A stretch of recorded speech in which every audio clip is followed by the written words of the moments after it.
ఈ రోజు మీ నాయకత్వంలో జగన్మోహన్ రెడ్డి గారిని మేము సూటిగా అడుగుతున్నాం.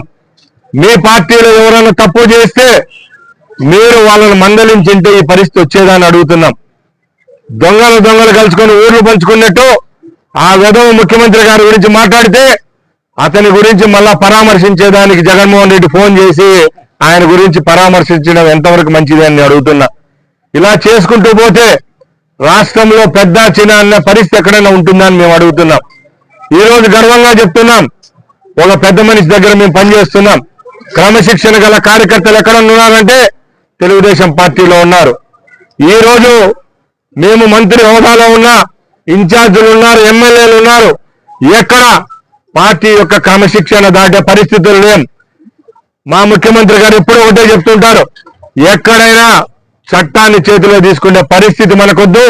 గత 5 సంవత్సరాల్లో వాళ్ళు చేసిన తప్పుకు ఈ రోజు 11 సీట్లకు పరిమితమై ఈ రోజు ప్రతిపక్ష హోదా కూడా దక్కకుండా బెంగళూరులో దాక్కునే పరిస్థితి వచ్చింది. అలాంటి తప్పులు మనం చేయకూడదు. మనం మంచిగా ఉండాలి. ఈరోజు సంక్షేమ అభివృద్ధి చేస్తున్నాం. ప్రపంచమంతా ఆంధ్ర రాష్ట్రం వైపు చూస్తా ఉంది. ఈ రోజు ఇక్కడ రచ్చలు జరిగితే, ఇక్కడ ఎన్విరాన్మెంట్ మారితే పెట్టుబడులు రావు. పెట్టుబడులు రాకపోతే మన పిల్లలకు భవిష్యత్తు ఉండదని దిశానిర్దేశం చేసుకుంటూ 20 నెలలుగా కార్యకర్తలను నాయకులందరినీ క్రమశిక్షణతో నడిపిస్తున్న మా నాయకుడు పందాల మేము నడుస్తా ఉంటే ఈ రోజు జగన్మోహన్ రెడ్డి చెంచాలు మా ముఖ్యమంత్రి గురించి మాట్లాడడం ఎంత మటుకు సబబని మేము అడుగుతున్నాం. ఇప్పటికే చెప్తున్నాం, జగన్మోహన్ రెడ్డికి సవాల్ విసురుతున్నాం. ఏమన్నా ఉంటే ప్రజల్లోకి రాండి, ప్రజాపక్షాన పనిచేయండి. రేపు ఏదైతే 2 సంవత్సరాలు అవుతా ఉంది, అసెంబ్లీ సమావేశాలు ఉన్నాయి, బడ్జెట్ సమావేశాలకు రండి. అసెంబ్లీ సాక్షిగా ప్రశ్నించే హక్కు మీకుంది. మీ ఎంపీలు పార్లమెంట్ లో ఉన్నారు, ఎమ్మెల్సీలు ఉన్నారు, 11 మంది ఎమ్మెల్యేలు ఉన్నారు. ఎక్కడ మీరు అసెంబ్లీలకు రారు, పార్లమెంట్ లో మాట్లాడరు. ఎక్కడ ఏ విధమైన ప్రజాపక్షాన్ని పనిచేసిన పరిస్థితి లేదు.